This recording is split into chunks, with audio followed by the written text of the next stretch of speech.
Hi friends, எங்கள் வீட்டில் நாத்திரங்காய் குழம்பு வைக்கிறோம். வாங்க பார்க்கலாம். வெந்தயம், கடுகு கொஞ்சமாக போட்டுக்கணும். 2 பச்சை மிளகாய் போட்டுக்கணும்.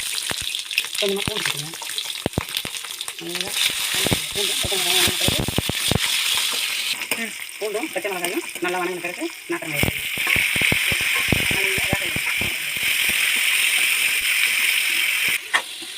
நல்லா ஒரு 2 நிமிஷம் மூடி போட்டு வேக விடுங்க. 2 நிமிஷம் ஆனதும் திறந்து பார்த்துட்டு நல்லா தோல் வெந்திருக்கான்னு பார்த்துட்டு அதன் பிறகு கொஞ்சமாக மஞ்சள் போட்டுக்கணும், மிளகாத்தூள் போடணும், கொஞ்சம் பெருங்காயத்தூள் போட்டுக்கணும், கொஞ்சமாக உப்பு போடணும்.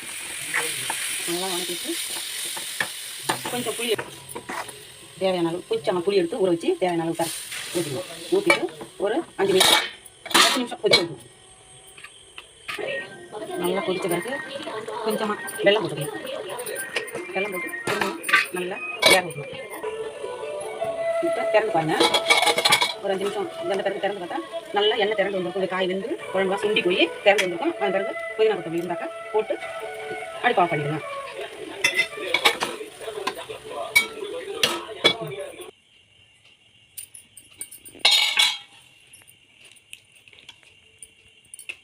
சாப்பிட்டு பாருங்க டேஸ்ட் எப்படி இருக்குன்னு. நல்லா கசங்க.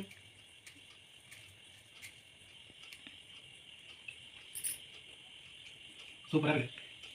நாத்தங்காய் குழம்பு ஃப்ரெஷ்ஷாக இருக்கும். சூப்பராக நல்லதுதாங்க. சூப்பராக இருக்குது.